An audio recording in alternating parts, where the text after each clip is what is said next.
Hey everybody, how's it going? It's been quite a while since I made a riding video, so I felt like today was the day. So I'm riding down to Bizzo, great place to stop, get a coffee mid-ride if you're in Cornwall, meet up with Steve, because we're allowed to train together, and then we can head out on the mountain bikes, because currently it's the only bike I'm riding. I kind of get it set up like a proper winter bike, full mud guards, power meter, everything I need to train. And then I'm gonna head out on the trails. And my goal in my head, Steve doesn't know this yet, is to ride 4 of the hardest, steepest climbs in this part of Cornwall.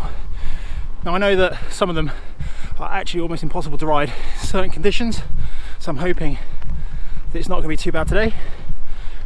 Let's scoot on down to Bizzo, meet Steve, and we'll try and introduce the idea to him with the hope that he receives it happily and get cracking for a proper cross-country ride. Because I had the power meter, the heart rate monitor, things like that, we'll then analyse the difference between a max effort on the mountain bike and on the road, because they really are quite different, you know, numbers wise, effort wise, and how that all comes about. So we'll do that after the ride as well. I have an idea for you, Steve. I don't think you're going to like it. Can we go do some really steep climbs? I'll stand at the bottom. Deal. Unsurprisingly, Steve's not massively enthused about my idea. Partly, I think in fairness, his bike's built for play, whereas mine's built for business, I would say. First climb is a climb called, what Tristan calls it, Greybanks. I've never given it a name. Lanjar's mine, isn't it? It's a scar. Steve calls it the scar. But it is not scarred. It's a scar in the terrain, isn't it? But most of Cornwall looks like this. It's steep, it's horrible, it's rutted, loads of 4x4s have been up it. I'll stick this camera on and you can follow me up. I made it up the other day. Equally, I've also failed a few times recently, so no guarantees. I reckon it's about 60 seconds-ish of pretty much max effort. We'll find out. Come on then. Take Steve. He's gone. Right, let's go. Climb number 1, press the lap button and go. Like I said, no guarantees. Stay on the left, avoid all the horrible rocks, and cross over in that small section there, and cross back over again.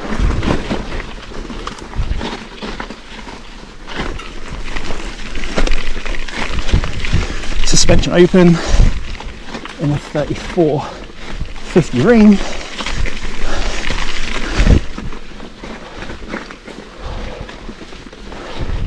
Head straight for Steve. Here he is, Northern Fourth Valley Hill Climb Champion 2002. Oh, 36 seconds. 700 watts.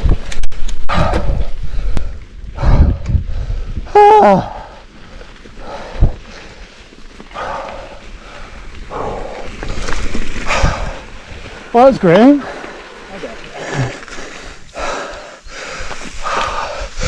What's my heart rate?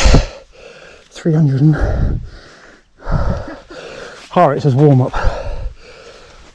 Oh, these bricks feel so much better than mine. Don't believe your wrist heart rates ever. You should wear a proper chest strap, really. Sweet reward for the horrible climb.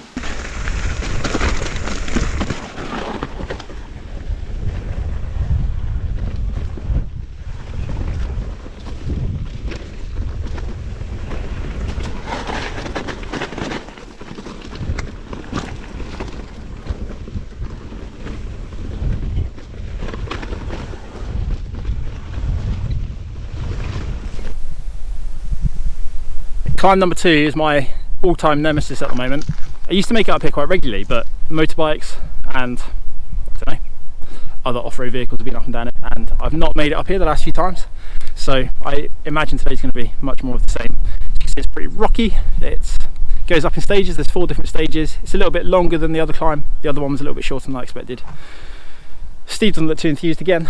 This is Polarity Valley. If you've never been here before, once upon a time the largest single employer on earth, and that was what, the late 1700s, early 1800s. And there's loads of amazing architecture, ruins just over there. We'll ride through that in a minute. Anyway, climb number 2. Get ready to press the lap button. I'm there. Just ignore the heart rate. It doesn't seem to be working properly anyway. No run up because it's not going to help a huge amount. Second gear. It's not quite steep.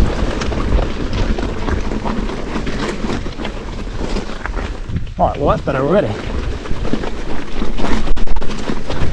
I might actually make it.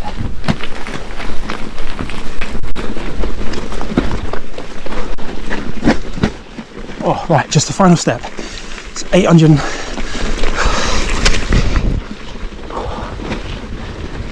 This is the bit that bites. Oh, wow. Okay. I didn't expect that.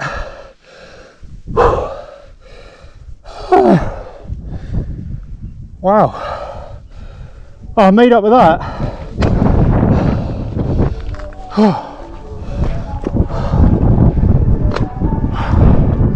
What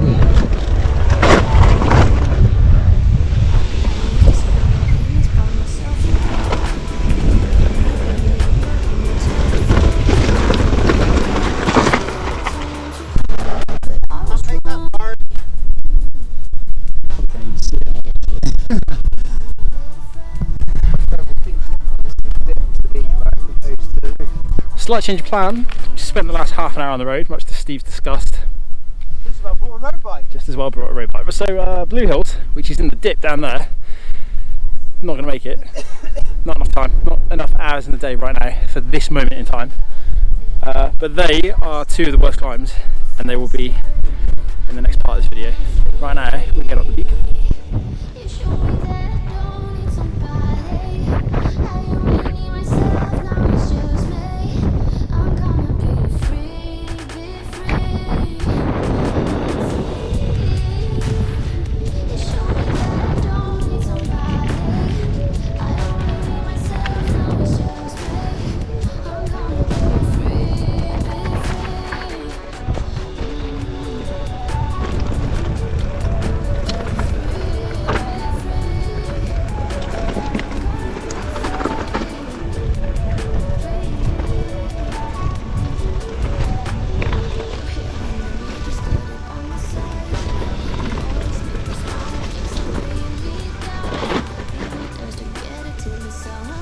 River crossing.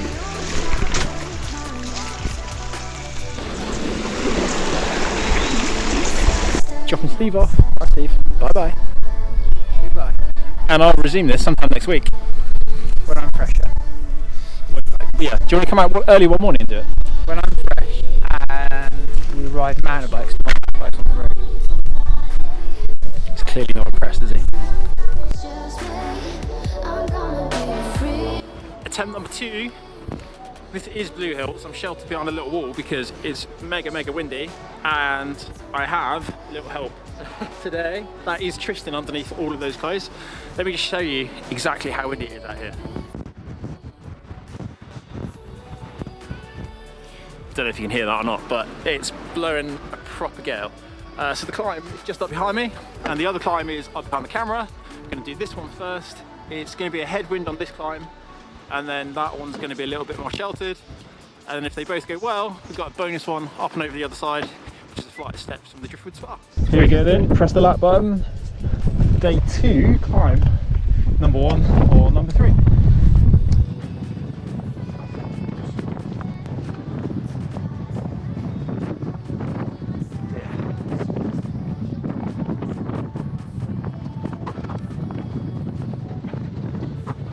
So this is where the climb starts to burn.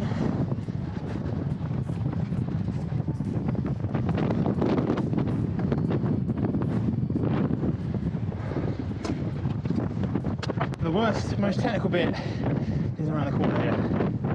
3 to 1 time, 2 minutes nearly, and into the hard bit. Hope for a good win.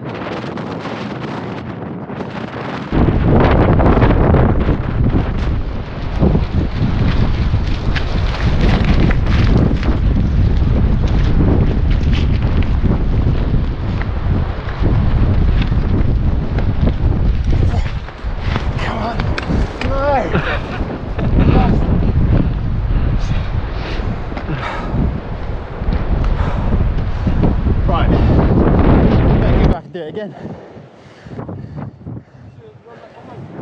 Stay up there up here.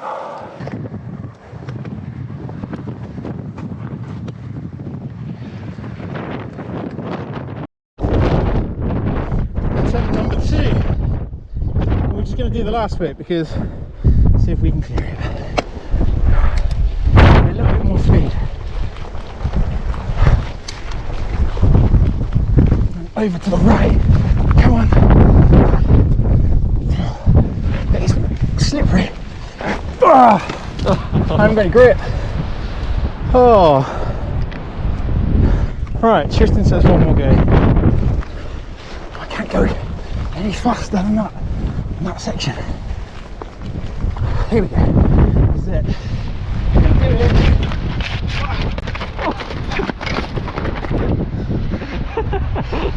Oh, maybe today's not gonna happen.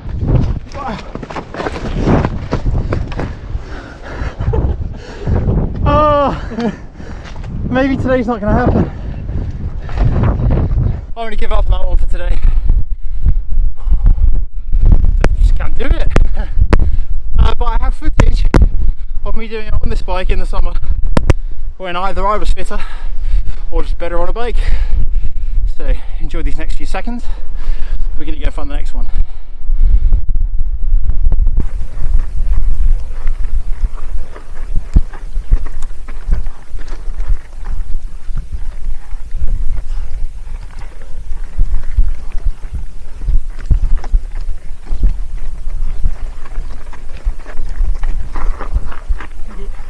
The Motorcycling Club, founded in 1901. So this is Blue Hills Part 2, part of the Easter weekend car trials and motorbike trials that come up here. You see all sorts of things like three-wheelers getting up this climb. Now normally get up this one, but after the experience on the other side of the valley I'm not too confident now. And also I know I'm going to get dropped by Tristan. Look at that face, that smile as well. Just wait for the person walking and then we'll go. Do you want to leave? No.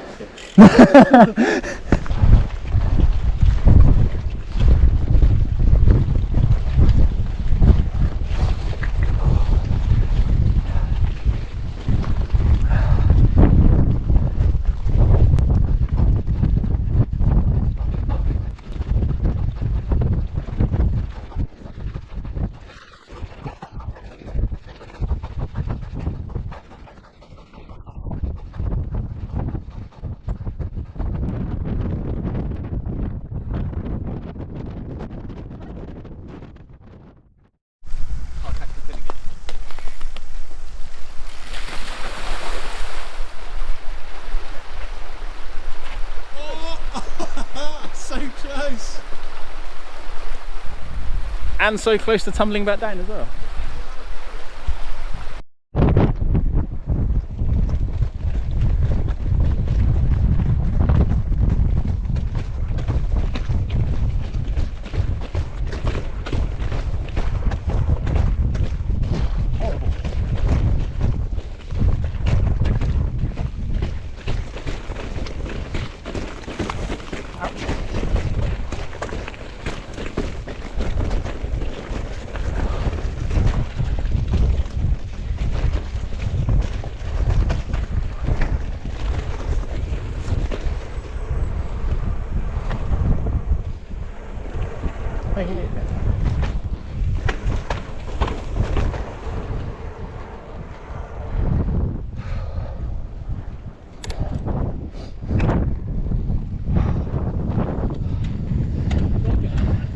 Definitely not getting on, are we? Save it for a dry day? They've gotten pretty deep, haven't they, the steps? Okay, so if we jump into Training Peaks and we start having a little look at the file here, you can see I did on the 23rd of January. It's quite a while ago now, that ride. It's almost a distant memory. Let's zoom in onto climb 1 and have a little look at exactly what it took to get up there. So it's saying here the average gradient is 21.1%. That doesn't sound very steep to me. No idea if the barometric reading on that is accurate or not. Let's go with it being potentially. I mean, it looks like more than 30% when you stood there, let alone more than 20%. But crucially, what do the power numbers tell us? So for a 39-second effort, it says 634 watts. You can see there's a bit of a tail off over here towards the end where I've eased off to go around that corner.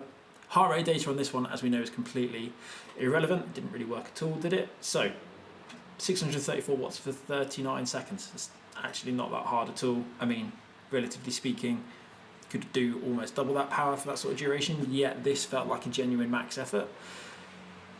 Let's dig a little deeper. Let's look at the next one. So, climb number 2, if we scoot along the valley here. 787 normalised, 759. This one was definitely harder. I definitely went harder on it as well. I actually had to really try to make it up the climb. It goes up in stages, this one, and you can probably see that in the file there, where there's a little dip in the middle, catch your breath and go back up into the next section. Now, again, the heart rate data doesn't seem to have picked up particularly well there, which is just one of those quirks of wearing the optical sensor on the wrist. Average power on that one was just over 700 watts, I think it said. But it again felt like an absolute max effort. Now, if we compare that to on the road, where you're doing an absolute max effort, you're not trying to worry about dosing your power to the terrain. You're just throwing the bike around, sprinting as hard as you can. So the numbers are going to be quite different. A lot of what goes into the sort of max effort on a mountain bike is not just your leg work. It's also moving your body around, moving that body weight, keeping the traction on the tyres, and then also picking the line. Let's move on to day 2. So day 2 is a little bit different. The climbs were definitely quite a bit longer. Now, you'd have seen in the video that I didn't actually make it up what I refer to as blue hills.